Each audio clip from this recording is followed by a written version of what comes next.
For this experiment, we will be using cornstarch and water. We'll need a bowl to put it in and something to stir it up with. You can measure things out specifically if you want, but I'm not going to.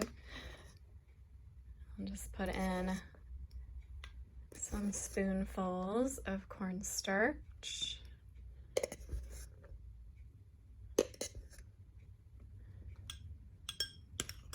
Maybe I don't need that much. Okay.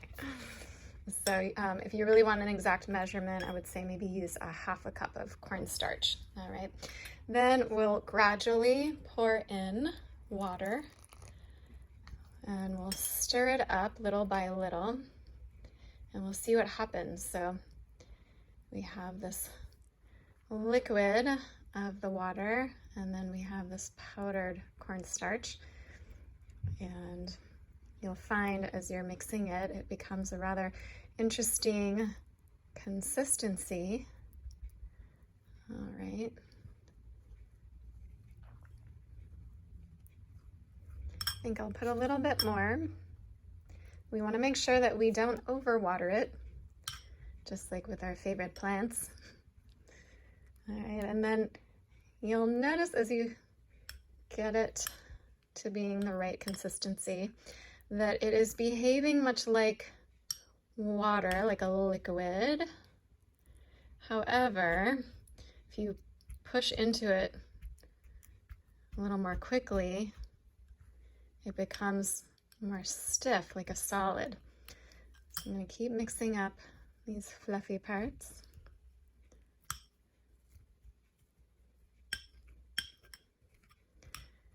So right now I'm tempted to add more liquid, but then at the same time, I remember that I don't want it to become too liquidy for this experiment to work. So you can see how it's really picking up as a solid, but you still see some liquidy parts to it in there. All right, it looks like it could use just a tiny bit more liquid.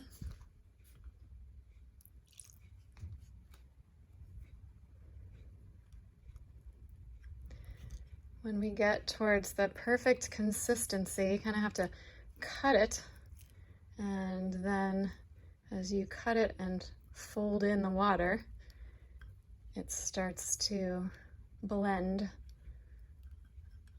both ingredients together.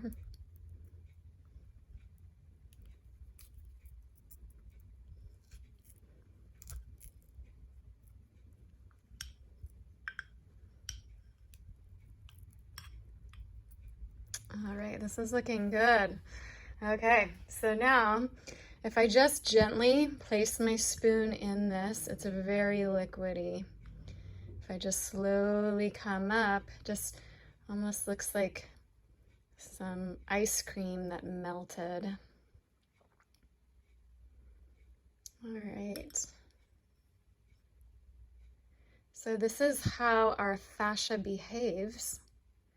When we're slow, if we push our fingers into our flesh, the fascia, slowly, then it responds in a very liquid manner and it's more malleable. Now, if I come in at the mixture at a high speed, then I feel resistance coming right back at me. It becomes more solid than liquid, and I can't get through to the bottom. The faster I go, the harder, whoops, that was my water. The harder I punch it with the spoon, the more it resists back. If we slowly move into the fascia and move, yeah, then it moves with a lot more ease, a lot more give. And then if we do have any of those like little chunks of fascial adhesions in here, if we have any little chunks of cornstarch left that need to be mixed up perhaps, all right, then we just smooth into it, move that liquid around, and get it nice and stretched out and moisturized and break up those little fascial adhesions so that it's nice functional fascia.